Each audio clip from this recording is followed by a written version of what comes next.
Good evening, everybody. Welcome to the 24th Comic Art Live episode. I hope everybody had a great new year. The only thing I want to say is I found out my good buddy, my best friend, Chris Haggard, has caught COVID, and I'm really pulling for him. He's actually in good shape. He found out he had COVID after he kind of got over the hump of having it. So and he was pretty sure he had it a few days ago because they tested him for the flu first, and all those things came back negative. So when he got the test today, he wasn't surprised. But fortunately, he is on the mend, and that is certainly good news for me because Chris is actually the first person that I know that actually has contracted COVID. So this is just a surprise to have somebody really close to me have that happen to them, and I'm sure he's going to be well, and he's got my best wishes for this new year as well. So I got some initial comments from everybody.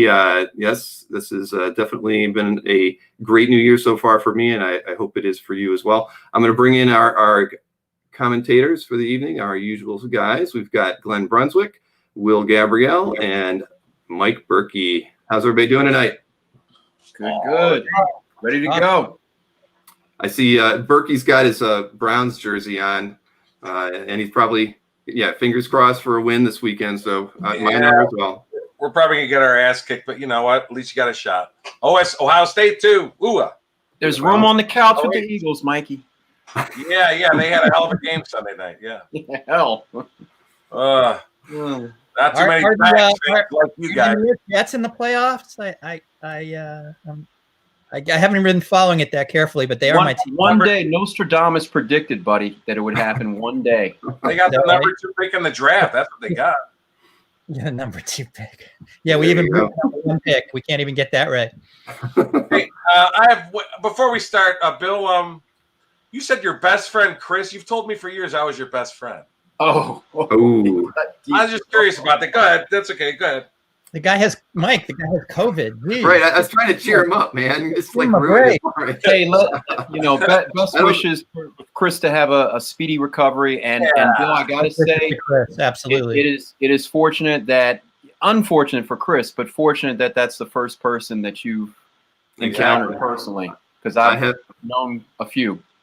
No, I've considered myself very lucky that I haven't known anyone. No one close to me, no one even related to anybody that I know has gotten it. So, yes, definitely very happy about that. But Chris is going to do good. He's young and strong, and he's still under 50, so he's got a lot going for him. Hey, easy. Your 50 can be young.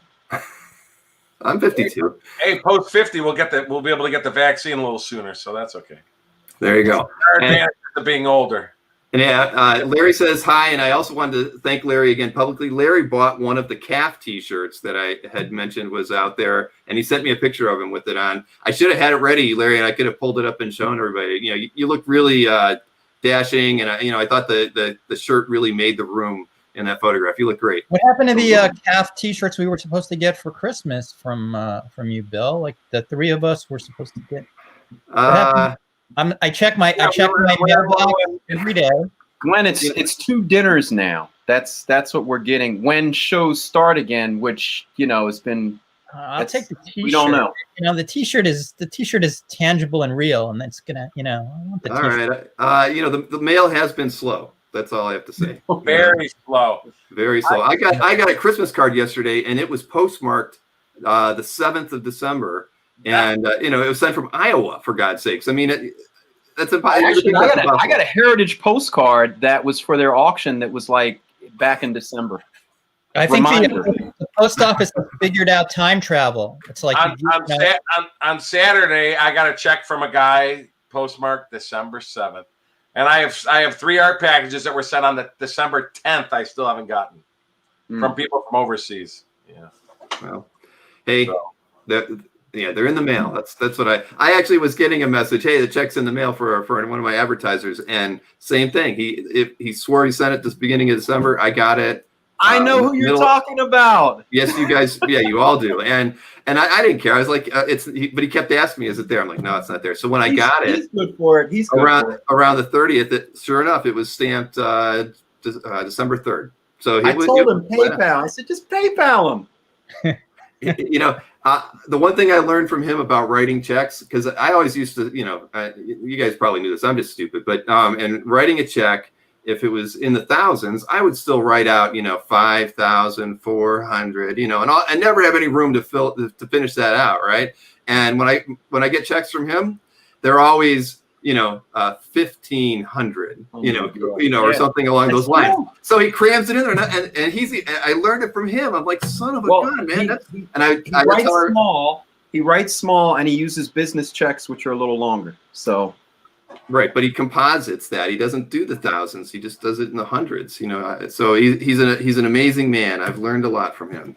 So new year, and we wanted to kind of start it off in a different way. Everybody's used to us doing either the heritage recaps or doing interviews and those sorts of things, and we really want to kind of do things a little different or try different things in 2021. And Glenn had come up with the idea that we would kind of look at artists that whose work we really want, but unfortunately, if you want to get a prime example from those artists, it's probably out of a lot of people's budgets, or it'd be your only art purchase for the year. So we were thinking about it, and what would we do? And so the idea came about that we would find examples from those artists from different stories. Maybe you're not going to get the top tier book that artist is most popular for, but other works by them that are just as good, and have just as much artistic merit as the pieces of higher value, but are more affordable. So for guys like me, definitely who would just like to have great representations from all the people that I'd love to have art from, I'm not going to be able to have a like Kirby FF page, so I'm gonna have to look for something lesser, and that's okay, because at the end of the day, if you just want to have a really well-rounded collection and you want it represented by the people that you really want to have art from, those are some of the concessions that you're going to have to make. And so we wanted to build a show around that, and the idea was that each guy is going to hear tonight, not me. I didn't have time to try to put together my own list. They've kind of looked at work that they have available, and we're going to kind of show pieces from that. And welcome comments and suggestions on where what other titles or things might make a different example worth looking at. But so we're going to start off with Glenn tonight, since it was his idea. And so Glenn, give it a shot. Thank you. Well, so the artist that I was thinking most about was Jack Kirby. He's the guy that I just get the most requests for all the time. Everybody wants a prime Jack Kirby page. Obviously, Jack being the creator of Marvel Comics, which is being exploited by the cinematic universe, Marvel Cinematic Universe these days, and the Fourth World. I mean, he's a giant in the industry, and it feels to me like no collection is complete unless you have a Kirby example. So I chose some Kirby examples that I thought were artistically interesting and definitely from like the same peak periods that he worked, that are affordable. So I mean, if you want to put up one of the images I gave you, this is a Destroyer Duck page. It's from 1983. It is written by Steve Gerber, who wrote Howard the Duck and created Howard the Duck, and Jack and he got together and did this series sort of late in Jack's career. But this is a splash page, and it's inked by Alfredo Alcala, and splash pages by Jack Kirby usually sell for thousands, 10,000, 20,000, and this one is like a $2,000 page. So it's a splash. It's a great Kirby example, and very, very affordable. $2,000 is basically like the starting point for just about any Kirby page that you can think of. So that was the first example. So here we have a Demon 7 page, and this is like from the absolute peak of his DC when Jack was at DC, 1974. Another exciting element is that it's inked by Mike Royer. And as far as the Demon is concerned, you've got Jason Blood and his girlfriend Glenda, and you've got most of the cast here. So it's like a fantastic character page, inked by Royer. And this page is a $2,500 page. Again, would be like a great example for a collection. Okay, so here we have This is Gunsmoke Western 67. This page is from 1961 when Fantastic Four #1 came out. It's the exact same art team. It's Kirby and Dick Ayers inking, and it's got great characters, some great battle action.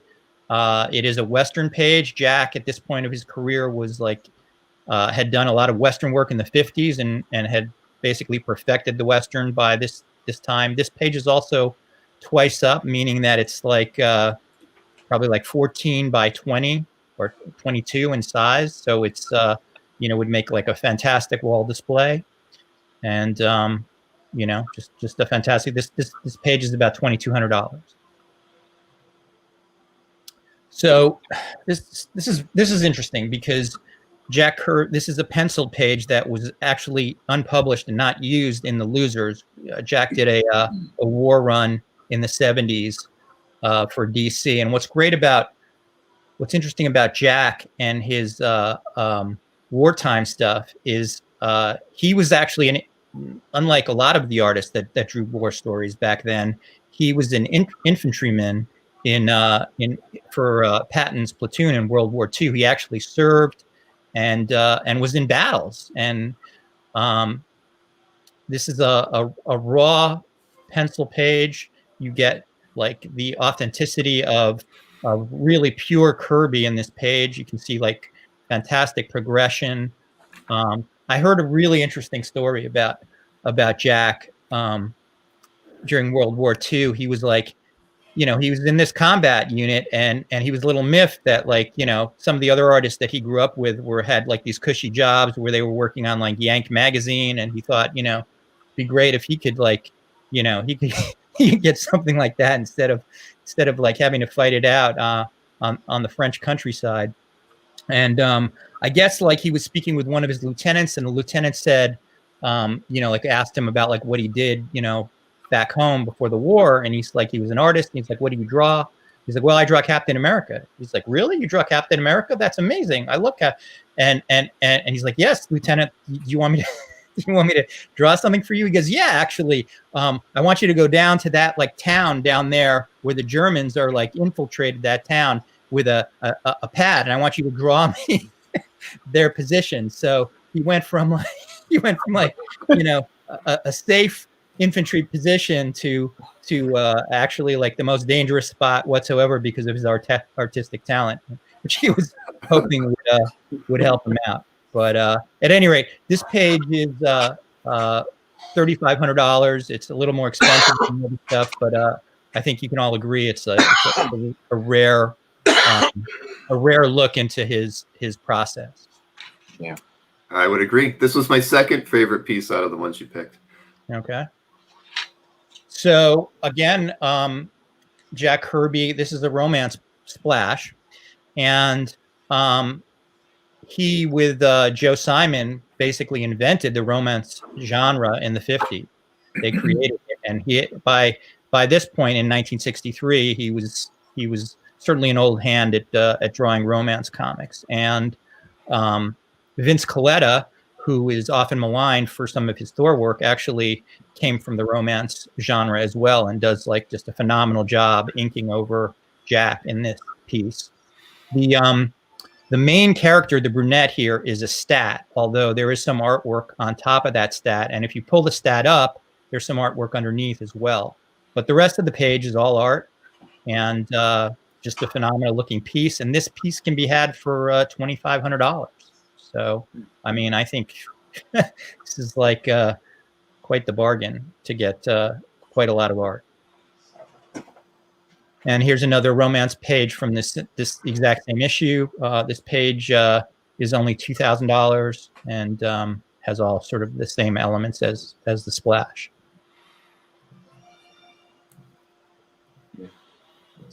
Okay, so I did, I wanted to put at least sort of one lower end Men in Tights type page in here. This is a Manhunter page. The inks are by Bruce Berry.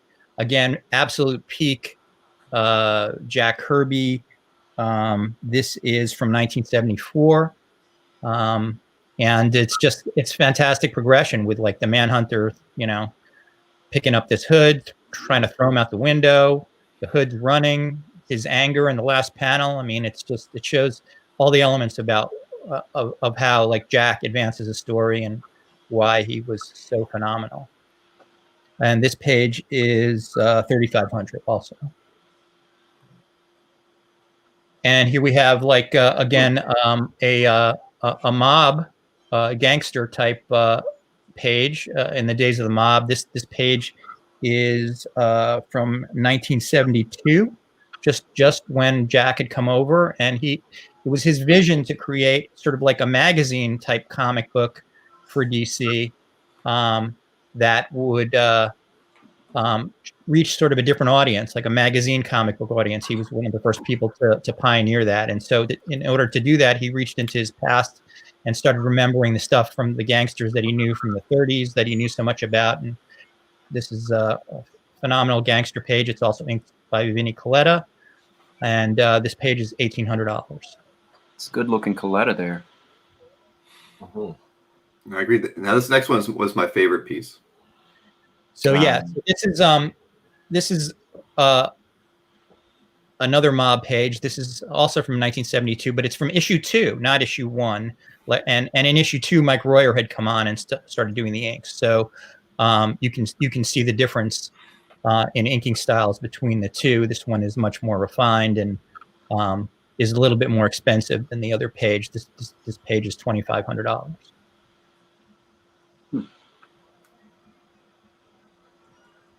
And Ryan, the name of the magazine was called In the Days of the Mob. In the Days of the Mob, and it was published, and you can get copies out there. But even better than that, recently, a few years ago, DC Comics did a hardcover reprinting of the first issue, and they included the second issue, which had previously been unpublished. So now the second issue is published, and you can get all of them in one. I think that I think you can just get them on Amazon maybe or something like that. But they are certainly worth getting. They're quite the deal, and fantastic artwork from Jack. And this is an interesting page. Here he had another magazine idea that he had was he wanted to sell magazines that featured stories that were just about African Americans in love, I suppose. It was soul love, I guess, was his idea. And I think this was like from True Divorce or something like that. I don't believe that these were ever published, but again, Tomorrow's the company that does the Jack Kirby Collector compiled all of them and put them in a hardcover. And and what's neat about this stuff, this is inked by Coletta, and he always has a flair for romance style stuff. But they've also really both captured the 70s fashion here to a T. Yeah, I love the hair. I think they did great work on the hair. Yeah, no, I mean that's Coletta's inking. I like that. He's beautiful. He's really, really on. So and this page is $2,200. So very nice.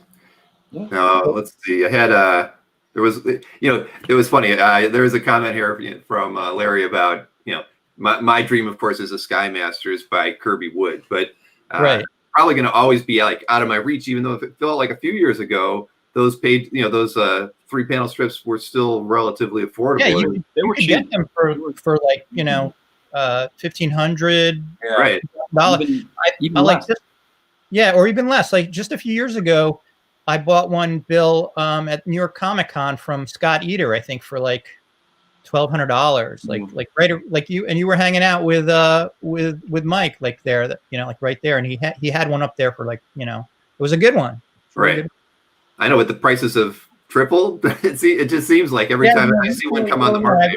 I've noticed that in Heritage, like they've been going for way like record prices, but they never did until this year. I mean, this year is the year that they just sort of broke out. So figures, the moment I'm trying to get one.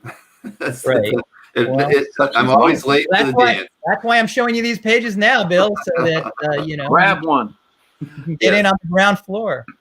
Yes, I know. Well, that's you know, that's how it kind of goes. Usually, you know, it's hard to be early, right? I mean, I even had someone message me through Facebook through Cap's page the other day. It's like, you know, do you offer advice on buying pieces for investment? You know, I'm like, no, I'm usually late every time, and you know, I don't see those trends. And like as a Sky Masters trend, how could you predict that? You know, I mean, is it right. COVID? Is it, you know, because everybody has more money from that traveling? Why? You know, after seeing them be, like you said, in that $900 to $1,200 range for years, right? And then, you know, and then now you can't touch an average page for, you know.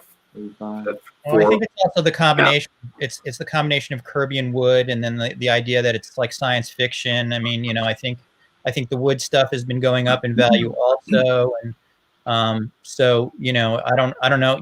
I guess I don't know if you lean on the Kirby or you lean on the Wood, or you know, the idea. It's a great pairing, and that late '50s era when Jack was sort of transitioning from Challengers to, you know, through Atlas and FF. I mean, that really is some of his best pencil work. And then you couple it with the limited amount of Wood that he inked over Kirby. I mean, it's a dynamite. I've owned several, which I've always sold. I had no nostalgia, and I had other Kirby examples, but I always would look at them, you know, even when I sold them, and say, man, these are stunning. They're beautiful. They really are. And pound for pound, up until this year or so, they were a bargain. Right. Oh, the one thing that I wanted to mention is tomorrow morning I'm going to put all these pages on my website. So like right now they're not on there yet. So you know, and I'll send out an announcement and everything. But so there you go. And Nick Ferrucci says everything we talk about will start shooting up in value.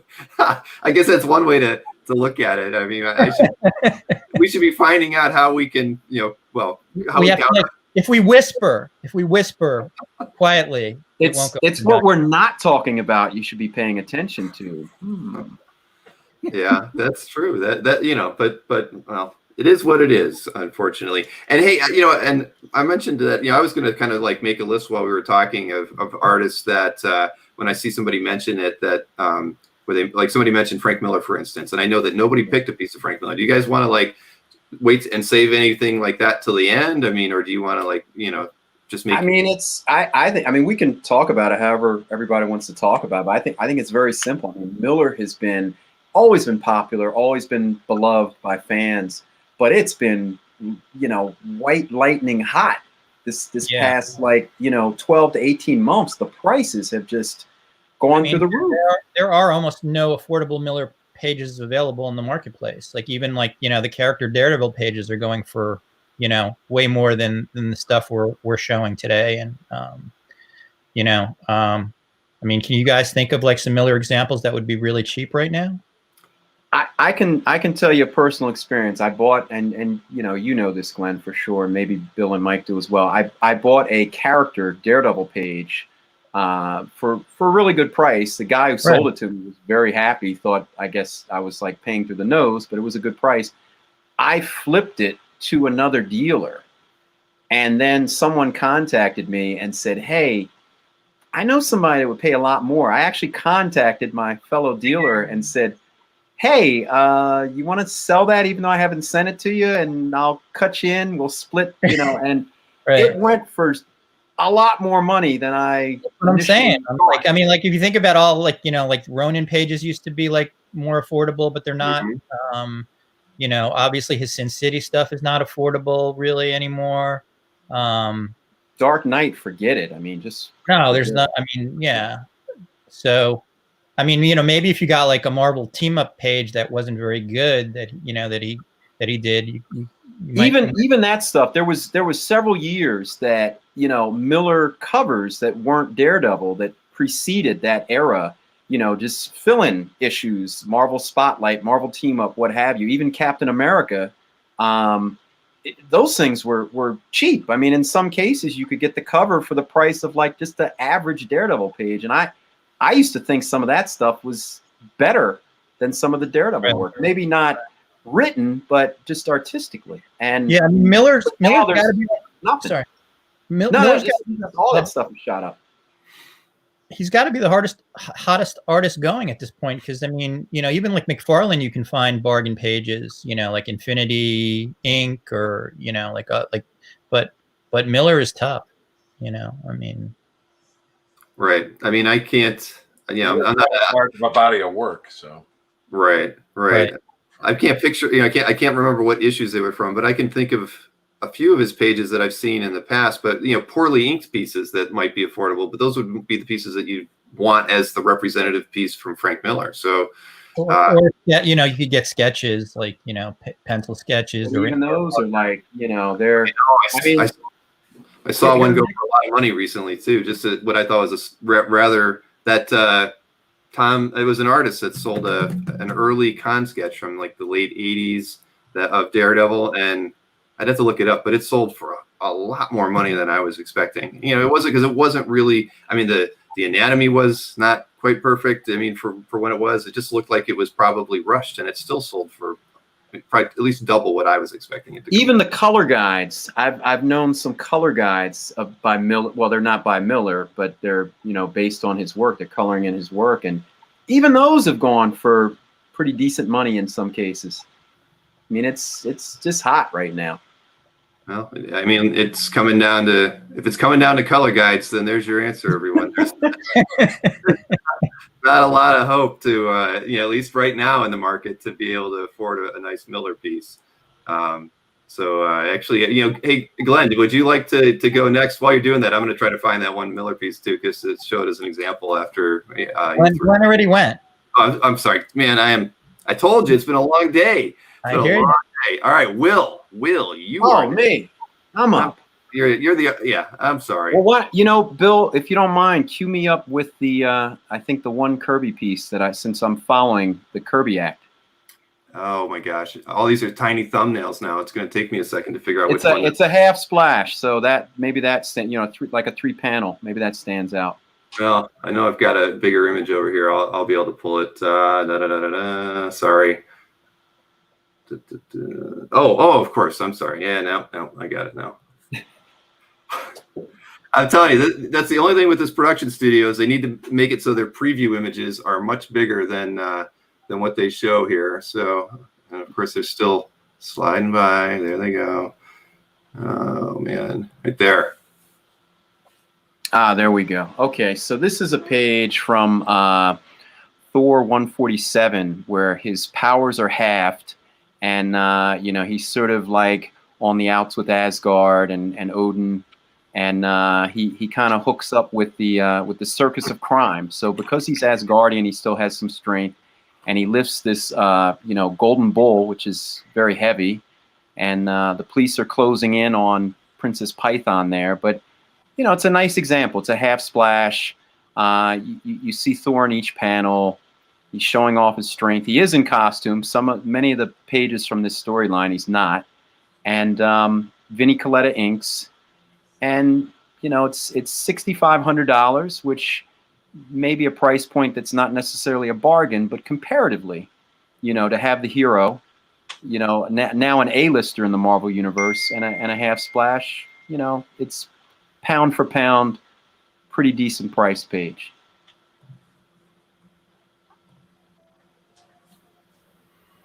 Here we have an interior splash from Tales to Astonish number 72 by, gosh, I'm having a complete brain fart. I think this is Gene Colan and Vinnie Coletta inks. But Lady Dorma and the Warlord Krang. And twice up page, large art. And it's $6,250. And, compared to a lot of Silver Age Marvel splashes, there's just not much you can find at that price point. It does not feature Submariner, but it's a beautifully laid out page, and the use of black inks really makes it pop, and you get a beautiful princess, underwater princess. So I think it's a pretty good pickup, something good to pick up. This is one of Nick Carty's horror covers from The Unexpected. And some of these horror covers, the subject matter, of course, was, the macabre and gothic and horror and, sometimes a monster, but this was voodoo. And, it's pretty straightforward what's happening, Shadow the Devil Doll was the title of the story, but for Nick Carty is one of those artists that everyone seems to love, and for the longest time, his the prices on his work was fairly low, but it's risen considerably in the last 5 years, and I think his horror covers are some of the last holdouts to where you can, pick up a early 70s cover for under $5,000 or under $4,000 in this case. Yeah. And it's beautiful work. It's just as beautiful. Sorry? That's a beautiful art. I used to own that cover. That's a nice one. Yeah, I mean it's just as beautiful as anything he's done on, Teen Titans, Aquaman, Superman. It's good looking stuff. So if you're looking for an example of a master artist such as Nick Carty, this is not a bad one to have. Here's another example that I called Carty because he actually inked this page, and his inking, much like and I'll name drop here for you, Mike, much like John Romita, he's got a heavy inking hand that really sort of overpowers whoever penciled, and it really looks more like Nick than George Tuska. And this is an all-action page. I mean, you have Flash, you have Mal, you have Speedy. And this is the first appearance of Gnark, the caveman that they found on an alternate past, who they eventually sort of gets civilized and becomes a member of the Teen Titans. But he's kind of like flipping out here, and they're letting loose on him, and it's only a wrench in the back that takes him down. But it's a great action page, and Carty is synonymous with Teen Titans, and you'd be hard pressed to find a better action page at this price point. I think it's they're a nice combination, Tuska and Carty together, because they are. They were on the last roughly, I think, 10 issues or so of Titans, and I think they complemented each other. And this page, I think it's $13.50. I don't remember the price offhand, but it's it's at a price point where you get a lot for what's there for the price. Very nice page. Nice page, yeah. So here is, what some will say the greatest Batman artist. I don't know if I'll say that, but Don Newton certainly is a powerhouse of the early '80s Batman, and you have several panels of the Dark Knight. You have sort of the symbolism of the bat symbol and the way he's sort of creeping around and taking out the henchmen. He's actually in a blimp. I think it's Captain Blimp or some corny villain. But it's Don Newton, inked by John Calnan, and like I said, a lot of fans compare Don Newton to sort of a combination of like Jim Aparo and Neil Adams, and I got to agree with that. I mean, there's a lot of depth here, and he just does a great job sort of just portraying what the Dark Knight is about, and I think this is a fine example. It's a good page. Here's another Don Newton page. This is from Batman 371, which was actually a Catman story. It's inked by Alfredo Alcala. But you actually have, Batman and Robin. You have that very classic middle panel. Good use of dark inks. They're on rooftops. They're on the prow. And then in that bottom panel, you have, what is his name? Boss, help me out here. Boss Thorpe. I can't think of the guy's name, but one of the gangster leaders, and villain. Known villain, recurring villain, both Cape Crusaders on the page, in action. It's you can't get a whole lot better. And it's, it's a good era, good content, and pound for pound, it's a good value.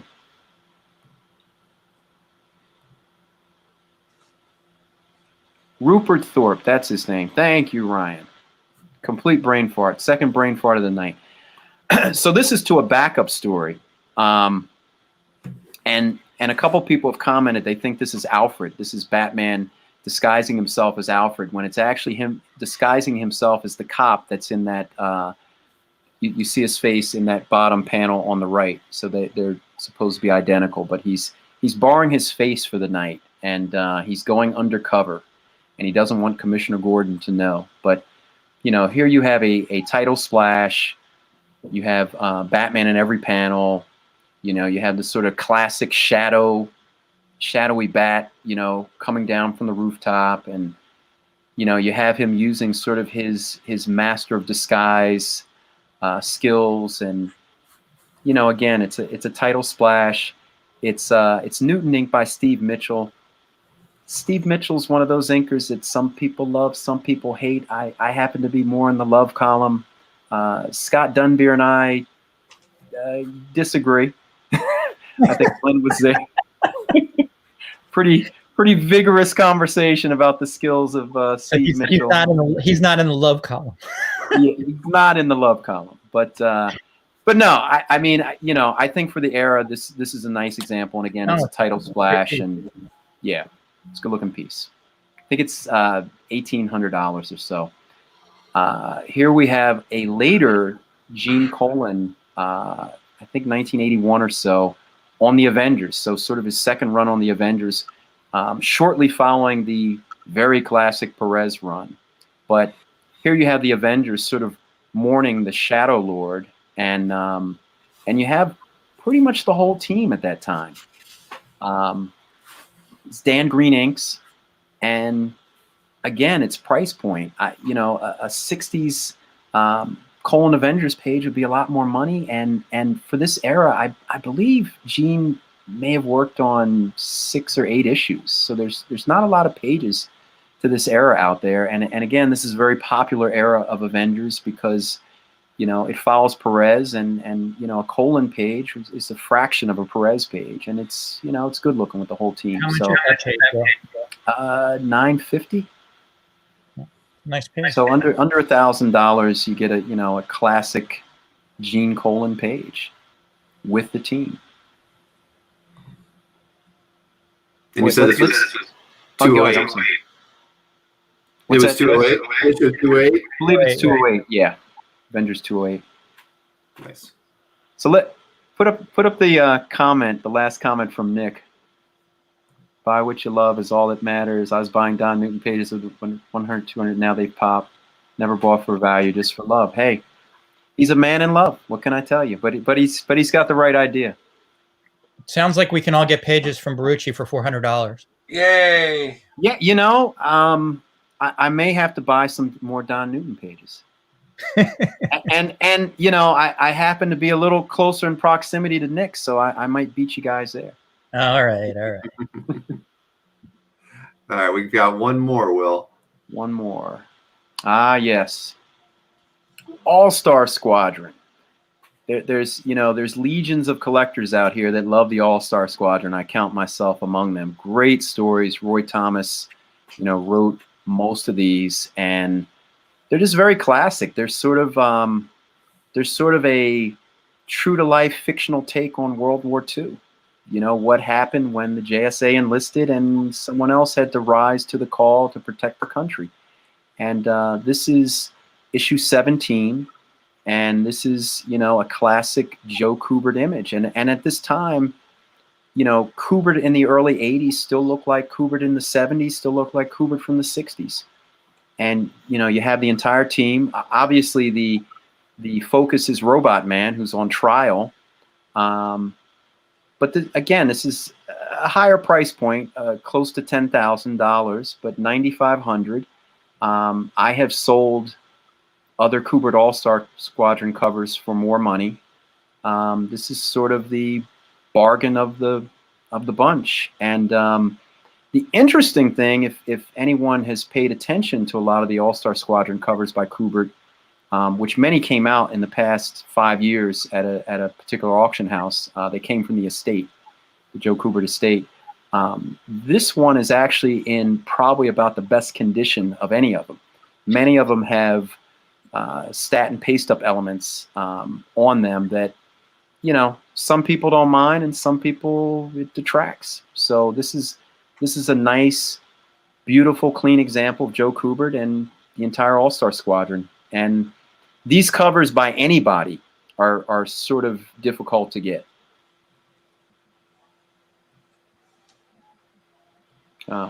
Yeah, I did sell Nick 4 Don Newton splashes. Oh yes, I did see that. And you know, I saw I'll pull up this other post here from Rich Cirillo.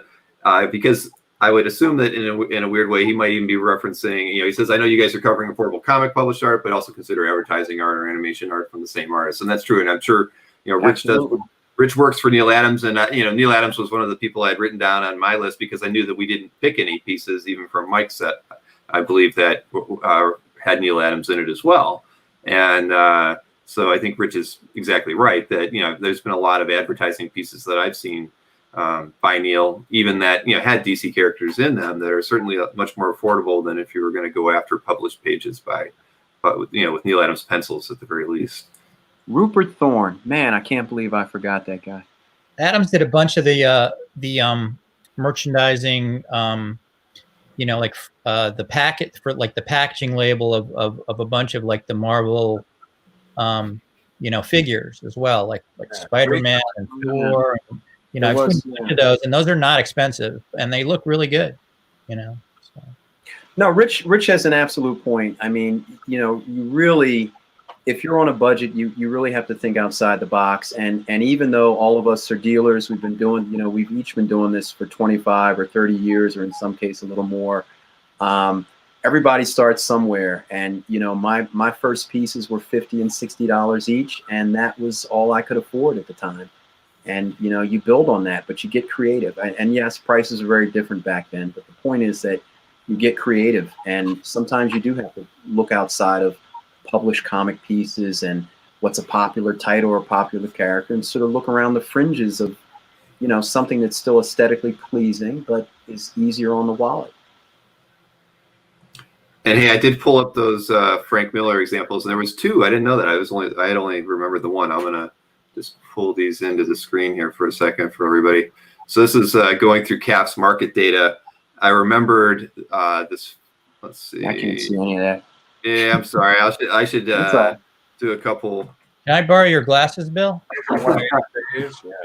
No. Mine aren't helping, Glenn. Let me hand them to you through the.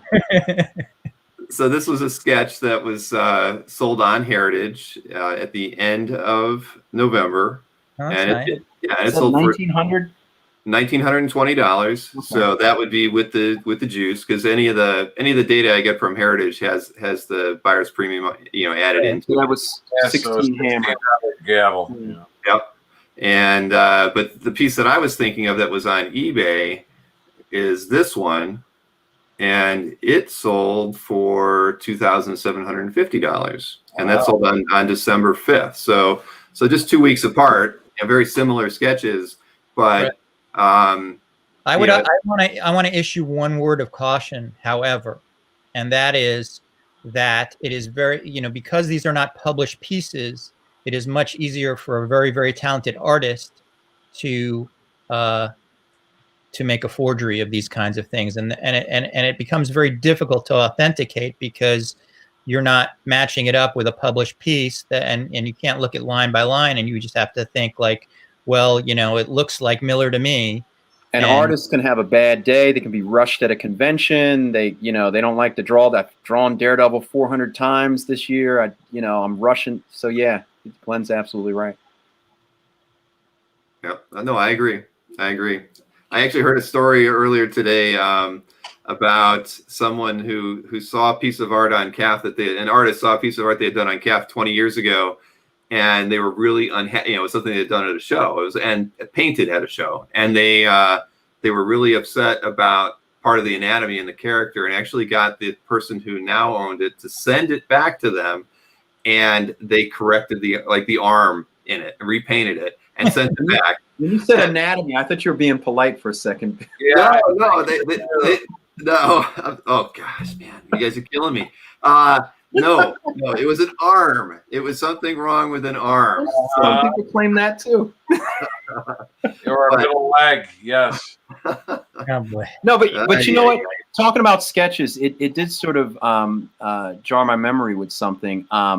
There was a time when I collected, just really heavy John Byrne, but Marvel Universe pieces. Mm-hmm. So, people are familiar with Handbook of the Marvel Universe, but that was a way you could get a beautiful published, pinup drawing of a character by a certain artist, and they really were a fraction of what a splash page by that artist would go for. And yes, oftentimes they did not have much in the way of background, but the character drawing itself was usually like spot on, because this was sort of like the model sheet for that character. And some people collected those. Now in recent years, they've sort of gone up in value. It used to be only maybe Byrne or John Romita or somebody like that. Frank Miller would be the more expensive Marvel Universe pinups, but they've sort of gone up in value. But they were a way that I was able to, continue to collect, and it wasn't that painful, on the budget. So it sort of goes in line with what Rich is suggesting. Can you put up Rich Crillo's comment there about the animation thing? Sorry, Rich.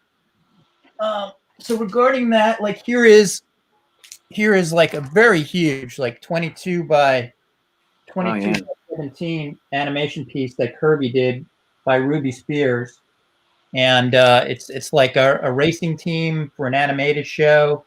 I'm not holding it well. Anyway, like this is like a huge piece. It's a concept thing. He did this in the 80s, and it's like a $3,000 piece. It's like a huge. Wow.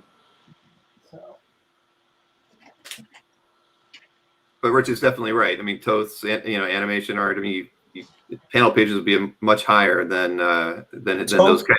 Toth model sheets were really cheap for years and years and years. They've sort of picked up in the last few years, but you could get Super Friends stuff, and it was cheap and it was pretty. Yeah, and there was a lot of it. That was the thing. I mean, I knew people who had 20, 30 different model sheets from just that ran the gamut, of the work that he did, and it was affordable. And also Larry mentions that don't forget sketch cards, Silver Age stuff from the late 90s. You can still get Romita Severin, Sal and John Buscema, Tuska, Colin for that $600 to $2,000. So that's definitely true too. I mean, if you can't afford a published piece, there are different alternatives out there for people. Sketch cards are really up to $2,000 per card. Oh yeah, yeah. Romitas do, and think about it, they're only 2 by 3 inches. So that is crazy. Yeah. Cards are going for big. One man's crazy is another man's collectible. I know. But yeah, that is true, and I've been very surprised at the price of sketch cards are getting, but it's an alternative, and it's a growing. There are collectors that actually only collect sketch cards now. It's just kind of it's probably just a nice niche for them. It's smaller, you can keep it in one binder, and it's whereas you need 5 or 6 portfolios to have the same number of pieces in it. So it's a young man's hobby that, like, you have like good eyesight. It's I need my art to be a little bigger. You just have to wear your cheaters all the time. That's all. Right. True. Yeah, my wife's got them, and she's literally got a pair of cheaters, probably a pair of cheaters in every single room of the house. I mean, you could go around the house. Yeah. Is that what you call glasses, Bill? Cheaters? That's what she's got. She's got the 4 times or the 2 times, and they're all over the place. I'm stepping on them all over. I've got 1 pair, and she's got 40 pair, and they're all different styles. It is more convenient to keep a few around the house, I must say. You don't go looking for them. They're at the dollar store. That's where she gets them. Why she has so many. So Mike, you ready to go? I will say that Mike definitely has. I chose to do it more. I tried to keep it just more content more than artist, and I tried to stay under $500, and I was just thinking of just stuff that literally that is truly affordable, but either by name guys or had major characters on them. So I sort of went a little different route. So right, but you always do, buddy. But find your way. Whatever you bring up, I'll do it. I have a alphabetical or however you want to do it. Yeah, no, I've kind of probably mixed them up on you a little bit since you sent me so many, and then I just picked the ones that I. Oh, okay, that's fine. Good. That's fine. All right, so here's the first one. Oh, that's a Mike Grell, John Sable, and the stuff is beautiful, and I think it's like probably the most affordable Grell art you could ever have. That one's $250. Mike Grell, and it's actually a combination of published as pencils and inks. Like the panel with the moose character or whatever is fully penciled, and that's how it's published. And like the leg of the animal in the bottom left panel, that's penciled only. The rest of it's ink. But again, that's how the page was published. But I paid for Mike Grell. Is that a moose or a cow? Get that. What's that? Is that a moose or a cow? I don't know. It's an animal. Based on the terrain, I would say moose, but it kind of looks like a combo. Yeah. Well, Grell for $250. That's a pretty good deal. So that is. Yeah. You're not going to get a good Warlord page for that, right? Ooh. Unless you have a time machine. Those are duties. Yeah. I'm working on one in the backyard right now. Yeah, that's Let me know, Bill. Let me know. I just thought, that's one of the few sketches of Space Girl, and it's nice size, 9x12. It's only $300. I thought, wow, for Charest, where some people say Charay, I say Charest, so. But it's $300. I thought, well, that's probably one of the cheapest pieces by him somebody will ever get. If somebody's named Jim, they'll like the piece even more. See now, and I was just going to comment on that because typically when like a convention sketch like this probably was done, when it has somebody's name on it, that usually turns me off as a buyer. I don't know how you guys feel that, if this piece didn't have "Thanks Jim" on it, would it be $400 or would it still be $300? I'm just curious. I mean, as a hypothetical, you guys sell, more of this than I probably would ever look to buy. I mean, this is Mike's piece. He should probably answer, but I'll just say I think we're all old school enough that we probably don't even give that much consideration, Bill. Yeah, I don't think it matters at all. I mean, honestly, I don't think it matters that it's there, and I mean, the truth is you could cover it up or have it removed or whatever. But I mean, it doesn't bother me, and I don't think it changes the value of the sketch. I was going to say, if it was in pencil, you just erase it, I had pencil once. I erased the name. What? You didn't say that. Berkey. A pencil? You can erase whatever you want. Oh man, you can't. No, you don't alter the art. Guys that have electric erasers, and they've taken off ink names with disclaimer: Berkey's words do not represent all views. Will does the same thing. Everybody does it. Don't worry about it. Oh yeah, okay. No, yeah, that's completely no. I did see on one of the Facebook groups the other day where Rob Liefeld chimed in on a piece that I forget who posted it. Maybe I don't remember. Well, no, was it? Anyway, I just remember Rob chimed in saying it was a Perez piece. He bought it direct from Perez at a show, in the early 90s or something like that. And it literally had inscribed "To Rob," at the bottom. It was like it was a full page splash, but it said "To Rob," your pal George Perez, because apparently he bought like 4 or 5 pieces. But it was just funny. And then, Rob saw that and, and chimed in like, that's my name. It was I forget who the collector was that was posting the piece, but right. But on a published piece, in my mind, it doesn't matter what it's, where it's signed, as long as it's not signed in the art to somebody. Well, Bill, if you want to buy this piece from Mike, you can just change your name to Jim. If my middle name was Jim, I might go for it. It just makes me wonder: does it come from your buddy Jim that Mike's old pal, our old pal, but his friend, Okay. But just real quick, just for clarity's sake, I have never erased anything on a piece of art except a price in the border. That's the only thing I've ever erased, which was not put there by the artist. I've done that many times. And Nick's telling me the piece was his post. So there we go. I knew I'd seen it. I just couldn't remember. I remember I can picture the piece, but I couldn't remember who posted it. Thank you, Nick.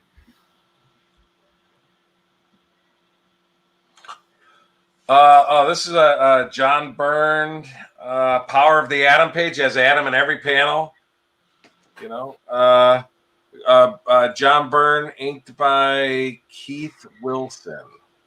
Yeah, but Byrne pencils and $450, and it has the main character in every panel. I thought for John Byrne, that's a good choice, Mike. Page with a great action on it, and can't do much better than that for an action page of a DC hero by Byrne.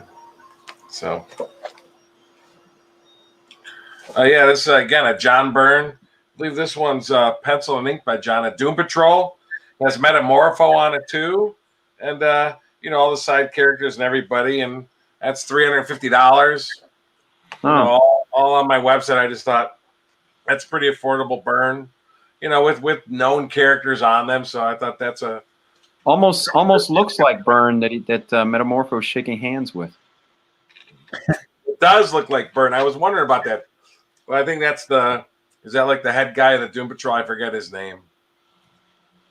Professor. I don't know. Yeah, it is him because he's sitting in his chair. Yeah. So there's that one. Oh, now this is a nice page. This is very early in his career. Rich Buckler. I just thought, what a great page with Robin battling, and it's early. It's from 1971. Rich Buckler. Great action page. It was only $300. Wow, nice. That's pretty good for real good Robin battle page. So. And there are Robin collectors out there. Yes. 50 years old. How does that make you guys feel? Wowza. It's my contemporary. It doesn't really change my age any when you say that, but that's true. Now I know a lot of them have come out, but this is Bob Brown, inked by Murphy Anderson. Believe it or not, the upper right panel is actually the cover scene, and I just thought how cool. Goes to Superboy going after his dead body, and he's in every single panel. It's Bob Brown by Murphy Anderson. Again, 1971, and it's $400. Wow. It's a good looking page. What a great page, for creepy Superman or Superboy actually, I don't know, gives a certain element to it. Makes it interesting. Yeah, I thought that was a pretty cool page. For price point, for affordable, but for main character stuff. So yeah. Now this I thought was pretty cool. Believe it or not, now this is Bob Brown, but this page is the first appearance of the Brute from Warlock 6, and what an awesome page. It's by Bob Brown, and I thought all the people that are into first appearances, it shows, the bottom right, it's the Earth 2 Reed Richards, he becomes the Brute, and it's only $500, and it's the first appearance of a Marvel character. It's from 1972. I'm sorry, January 73 it came out. So, but I just thought that was Tom Sutton inks, right? Yeah, Tom Sutton inks, yeah, and Bob Brown pencils, yeah. So I thought that was a pretty cool piece. This is just a cool. Now that's an interesting page. It's sort of like the one page Will had. This is actually Gil Kane, and let me find the actual page. And they did a ton of paste ups. If you can see under the creature's body, his whole body is drawn, and they put paper over it, and he's actually drawn. His legs are drawn all the way down to the bottom of the board, and yet they covered it with paper that they decided they only wanted the top half of the character shown. But it's like a semi-splash with Superman by Gil Kane, and it's $325. I thought, where are you going to get a Gil Kane Superman, semi-splash? And there's actually a ton more art on it. You can almost see it underneath the stats, sort of, that are drawn underneath. And they repositioned his head and drew it a second time. They actually first drew the monster with horns. Then they put a piece of paper over it and drew it without horns, which I thought was pretty funny. But there's a lot more art halfway down and at the bottom that they covered up with paper, which is odd. So, But $325 Gil Kane Superman semi-splash page. They needed to do a little bit more of the character design sheets before they created that beast, right? I think so.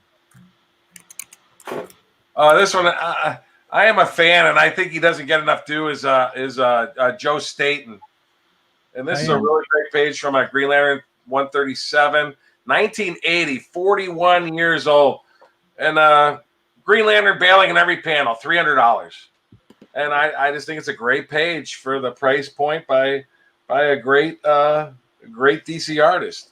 What issue is that, Mike? 137, Green Lantern 137 from 1980. And just a great battle page for $300. I thought, that's a pretty good page by one of the Bronze Age greats, you know. It's a cool page. Yep. Yeah, this is again a 1950s John Severn pencil and ink page, EC page. Let me see here.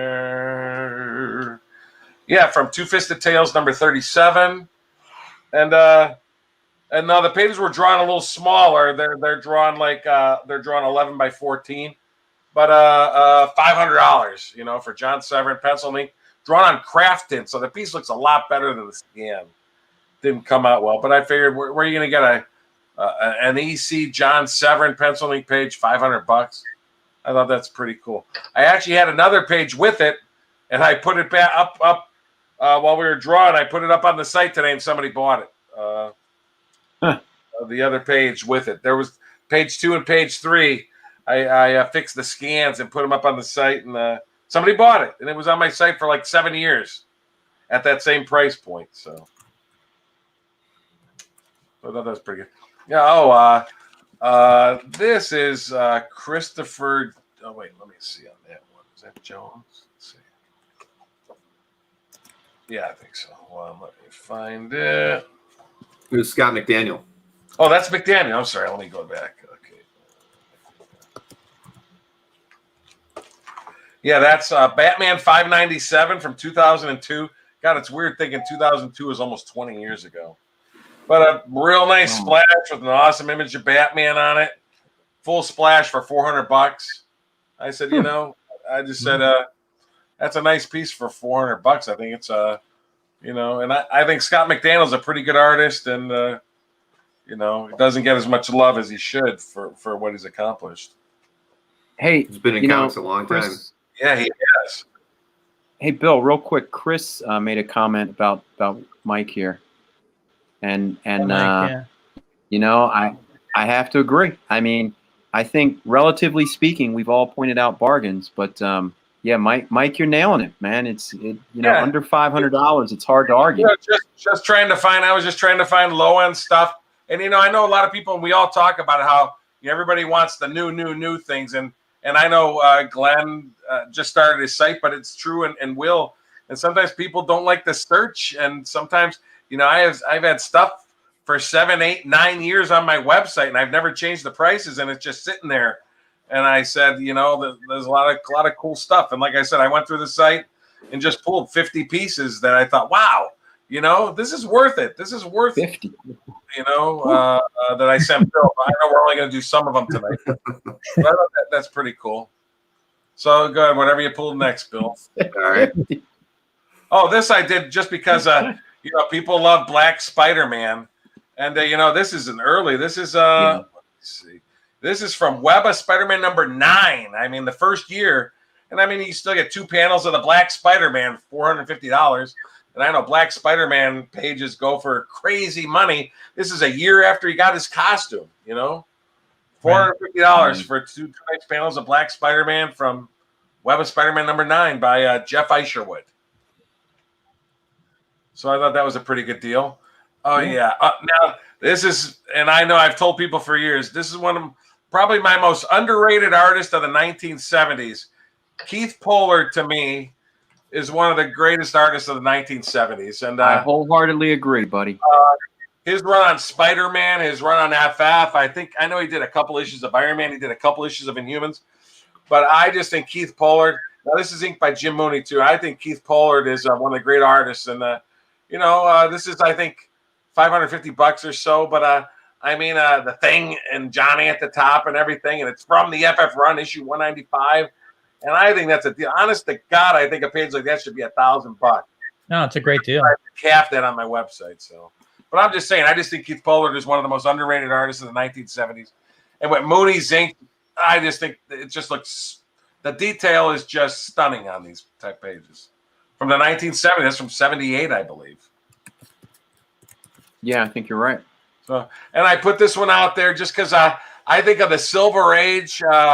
You know what, Marvel twice up art going crazy and everything. I still think, arguably, I think Werner Roth X-Men is arguably one of the most cheapest priced artwork of the 1960s twice up with main characters on them. I mean, battle page like that is like $3,500, $3,500 to $4,000 or something. And I mean, any other title, you're looking at $8,000 to $10,000 based on the artist. And but I think Werner Roth X-Men art. I just put it on there because I just thought Werner Roth X-Men art, I think, is some of the most underrated Silver Age twice up art of the 1960s. So, and I put that up just late. I sent the bill. I just thought it was cool just because it's a twice up.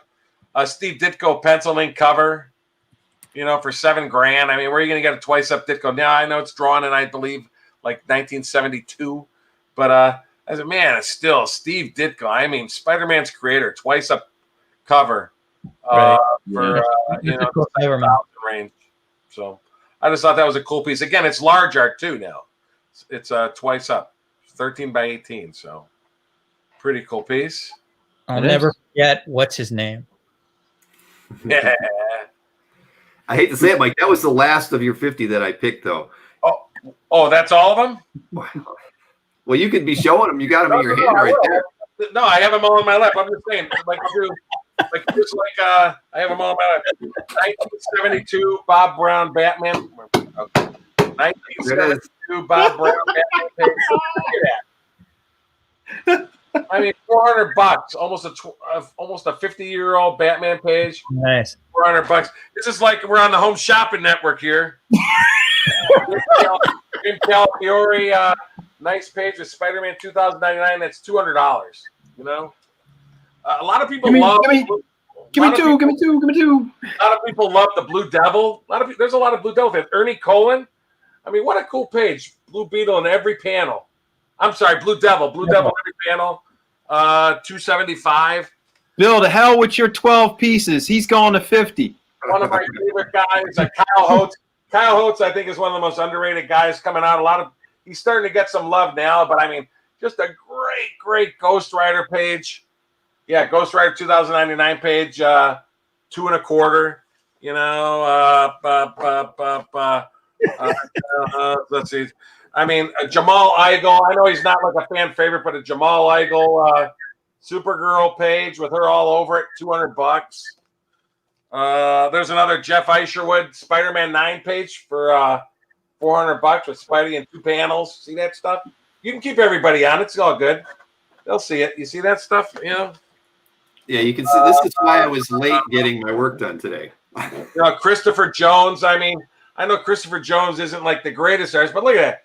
2/3 splash of Batman and the Joker, $250. He just insulted the guy. Christopher Jones, it's like a full splash with the Joker, $300. I mean, come on, this is better than the Home Shopping Network, for crying out loud. Batman Strikes, awesome Robin splash. Look at that full splash Robin, $300. Look at that. I mean, come on, guys. My original idea has devolved into. Hey, Berkey, I think people are starting to claim here. Hey, okay, Andy Coon. He's nothing. I know he's not the best, but look at that. Captain America All-Out Battle page, $175. I mean, $175. Come on. So I don't know if this is okay with you, Bill, but I did sell a 10% share in Comic Art Live to Lori Grenier, and she's get us on Shark Tank, and then Bill, put that comment back up. After that, we're going to QVC. Can you make it flash? Look at it. Look at this. The What If semi-splash page. A What If semi-splash page with Daredevil. Is that T'Challa? No, this is Kevin Kobasic. What If? No. Is that the Black Panther? No, it's Daredevil. That's a Daredevil. I'll take the Ginsu knives. That is Daredevil. See the DD on Damn, the A Daredevil splash page, $350, and it's from 1993. I mean, come on, guys. Igor Cordy, full splash page of the X-Men. Mike, calm down. I already bought something off you. I already pulled the trigger. A full splash of the X-Men. Email. Full splash of the X-Men, $225. I mean, come on. Salvador LaRocca, FF semi-splash, $250. I mean, come on, people. Come on. You know, this is the most lively Berkey's been in 24 episodes. This is the most lively. Do you have, Bill? Do you have the Berkey on/off switch? In case Jay Lee, Inhumans page. Look at that, awesome, $250. I mean, come on. Lee, Jay Lee. Splash page with Machine Man splash page, published splash page, $300. I mean, Machine Man, a full splash page by Andy McDonald. Okay. Doug Mankey, semi-splash page with a double spread. I can't pull it up, but it's a double spread. $450 for a JLA double spread with the whole group. Look at that. That's the whole group. Mike, I'm sorry I did not take every piece out for you. Batman splash page. Scott McDaniel, $275. I mean, I feel like I have to apologize to Voodoo at this point. But you know what? I feel like we can make the last like 10, 15 minutes of each show. Just take it away, Berkey. I'll give you some of my pieces. Maybe they'll. Two-thirds splash of Superboy. Todd Knock. Okay, it's Todd Knock. Okay. 2/3 splash. $1.25. Two-third splash of Superboy. I mean, Pat Olive, 2/3 splash, Captain America. And Please buy something off Berkey. $75. I mean, come on. Another splash with Loki, the Hulk, and Cap. 2/3 splash, $250. I mean, $250. I mean, come on. Spider-Man. It's like the Spider-Man 33 scene with the machine coming on his back. Pat Olive, $250. 2/3 splash. Another double spread splash of the Hulk. Double spread splash, $500. I mean, you know, guys, you just got to keep looking at this stuff. Howard Porter, splash of Superman, $250. I mean, I think we've had our fun. Splash of Batman, $250. Look at that. I got it. Mike, you know, Mike Howard comes to life, man. I mean, this guy comes to life. Mike, I think you've shown that one already. No, that's a new one. Last one. Published Ralph Reese, full splash from the Spider-Man paperback novel. Right there's the published paperback page. $2.25, full splash published by Ralph Reese as Spider-Man. Look at that. Oh, wow. Oh wait. Listen. The second to last comment, Bill. We need to third to last now. You know, I mean, it just goes on and on. No, one up. Full splash of the Flash. That one. No. Full splash of the Flash, $400 by Bill. Hold on, Mike. We got to answer a question here. So Grant Cruz asked, "What is twice up?" So twice up is just a slang term for large art, commonly referred to as, you know, previous to 1968, 67, depending which publisher you're looking at. It's roughly twice the size of a standard size page. So if standard size is 11 by 17, then twice up is somewhere between like 13 and 14 by 20 or 22, something like that. Covers tend to be larger than interiors slightly.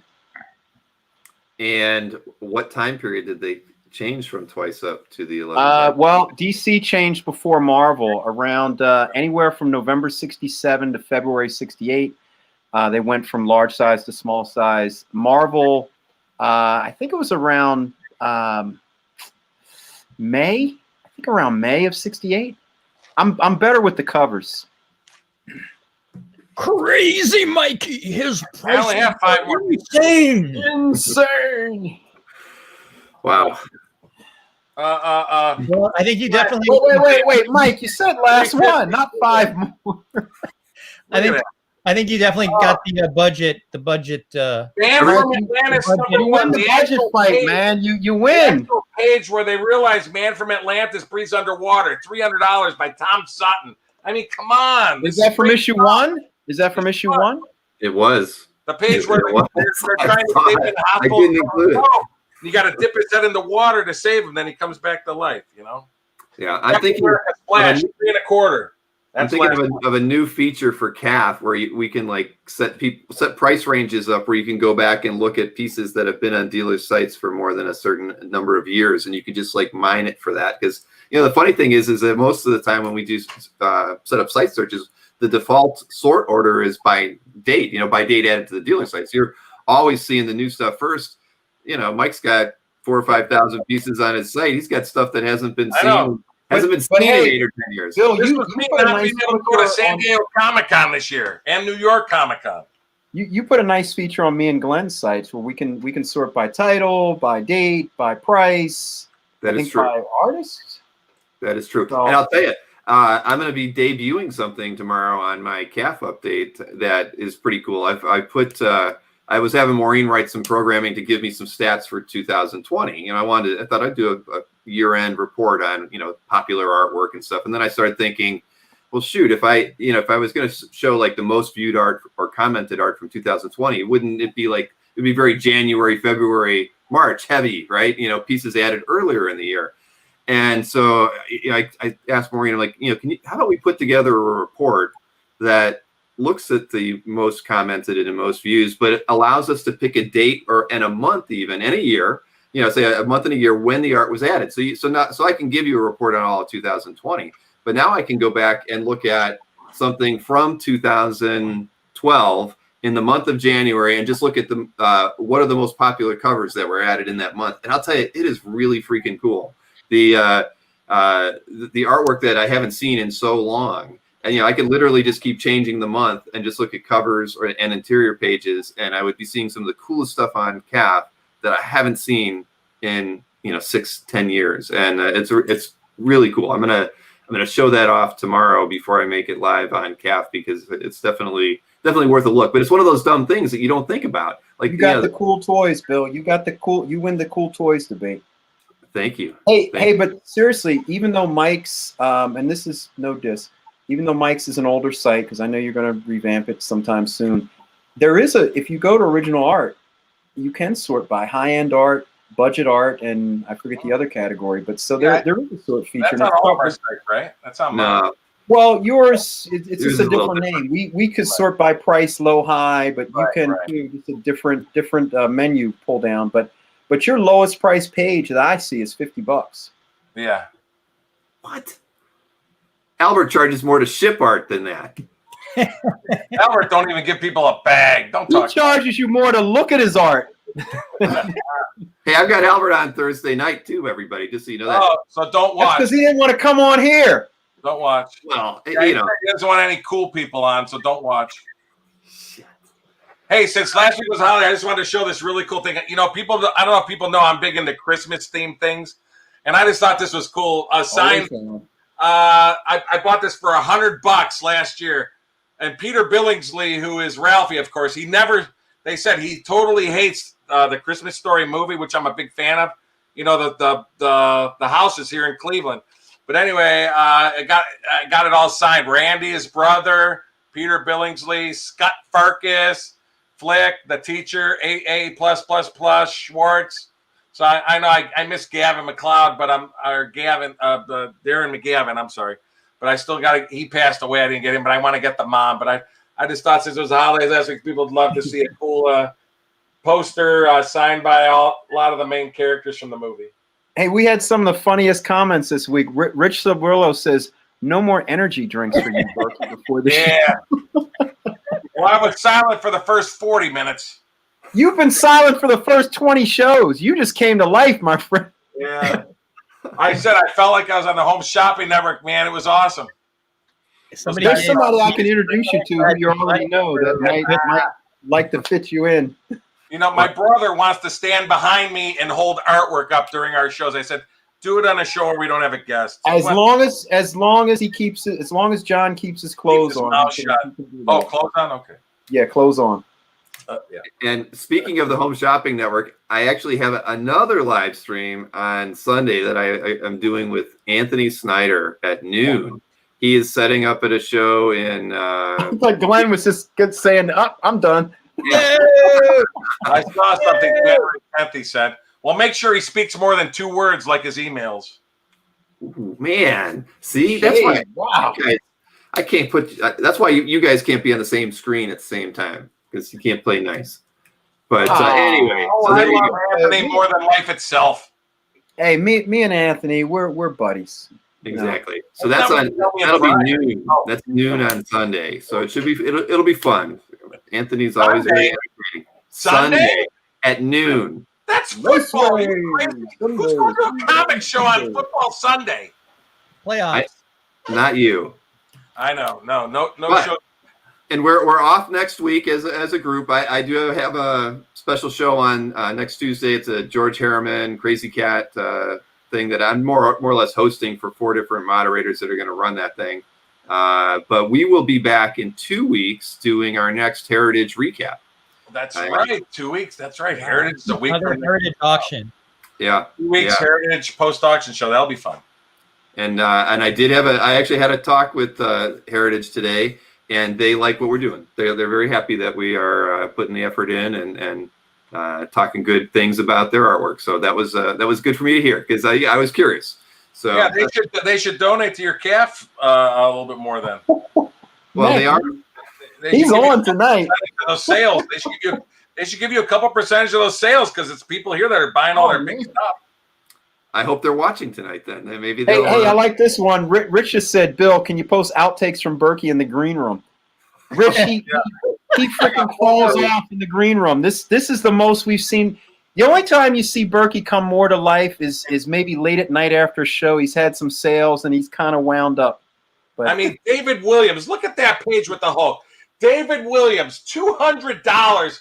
I mean, come on. Inked by Gary Martin. Look at that. Hulk in every panel, $200. Hey, Berkey, it would be funny if we could put a videotape. I think one of the couple times we roomed together at a show, I was like, I couldn't sleep because you snore like loud as hell. Yeah. But I started looking through Mike's folio. I was like, I'll pull some things. We'll work out a deal before the show.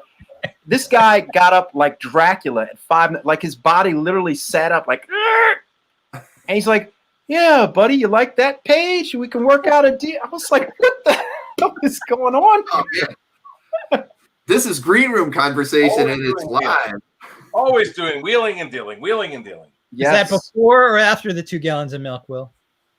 It's only one, Glenn. It's only 1 gallon of milk. Yeah, I love my skim milk. All right, Mike, gentlemen. Mike, we had a deal on a Silver Age Twice Up Carmine Infantino splash page that you would not agree to the deal unless I walked to the corner store from the hotel and got you a gallon of milk. And they only had half gallons, and this guy complained. He still did the deal, and I was very happy with the deal. Yeah, you had to go get another one. But right? I had no. I wasn't going to get another one. For the half gallon? That was my walk of shame. But it was a good deal for me. That was many years ago. You never know what you have to throw in a deal to get it done. And it was thoroughly entertaining for everybody in the room that was witnessing us going back and forth. So, Mike, when we're texting back and forth on a deal and we're not like coming to terms, if I just FedEx you some milk, are we good? No, I'll need something else. Chocolate. How about a COVID shot? I'll take one of them. FedEx one of them. I always like Mentos, Mike. So that's right. And I splurge to get you the fruit ones too. That are a lot better than the mint ones. I agree. Well, I honestly thought this went really well, guys. And so even with the sales pitch there at the end, I think we devolved a little bit though. Hey, but he sold. I'm telling you, I bought something. Look at your email, Mike. Did you really? Yeah. Okay. Wow. All right. I text you and then I just said, I thought you were BS with me. I didn't know you were serious. Okay.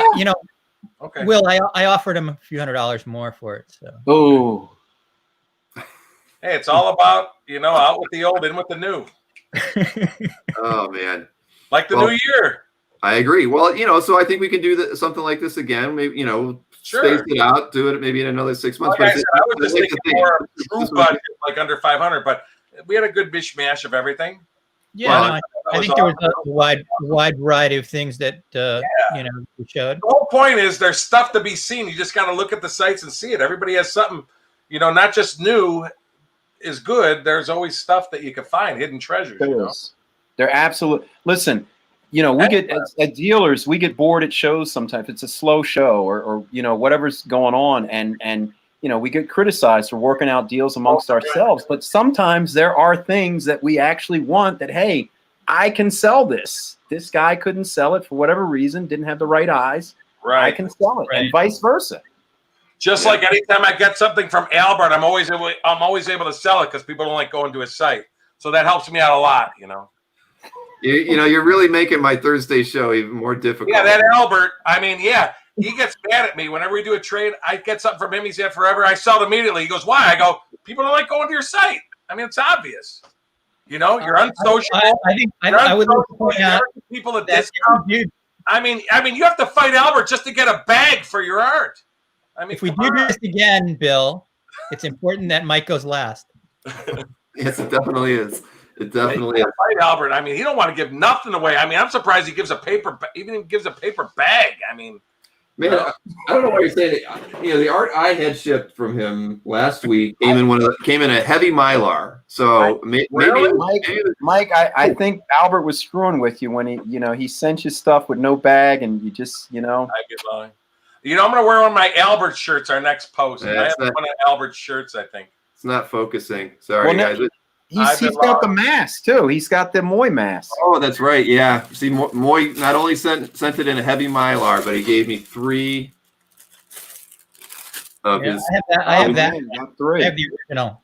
Yeah. It's funny. You know what I use? Other dealers, giveaways like T-shirts and hats and all that. When I do yard work, because they're like, "You're not going to wear it." I'm like, "I will wear it when I do yard work." Absolutely true.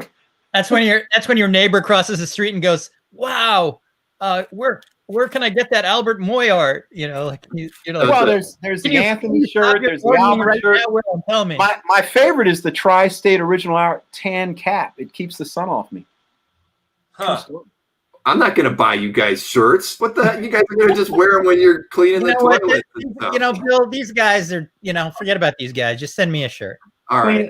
Clean the toilet with it. No. I'll send you I'd wear the shirt, Bill. Wear it at the shows. Hey, listen, I dropped off a page, a splash that I sold to a local customer. Lives, 15 minutes from me yesterday, and he mentioned calf. He's new to the hobby. He only has maybe 5 pieces of art. And he goes, "Yeah, I check out calves." I told him to check out the show tonight. There's always new people. So I could have worn the calf shirt. He would have been like, "Whoa, the calf shirt." So you are hip when you're wearing a calf shirt.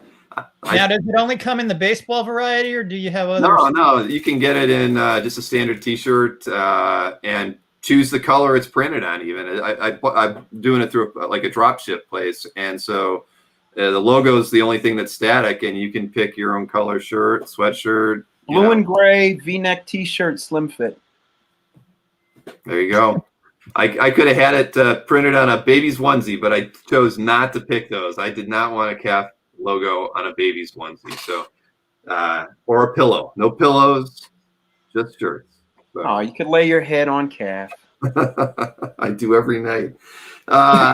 So, with that being said, guys, it's been a lot of fun. And I just wanted to say, just tell Albert to be a little nicer on Thursday to customers. That's all. That's all. I just ask him to be a little nicer. Go ahead. What were you saying? You're. I love you, Mike. I love you, Mike. You are my rare best. Form tonight. Rare form. All right, everybody. Thank you so much for tuning into this. Happy New Year, everybody. Thanks, everybody. Happy New Year. Be safe.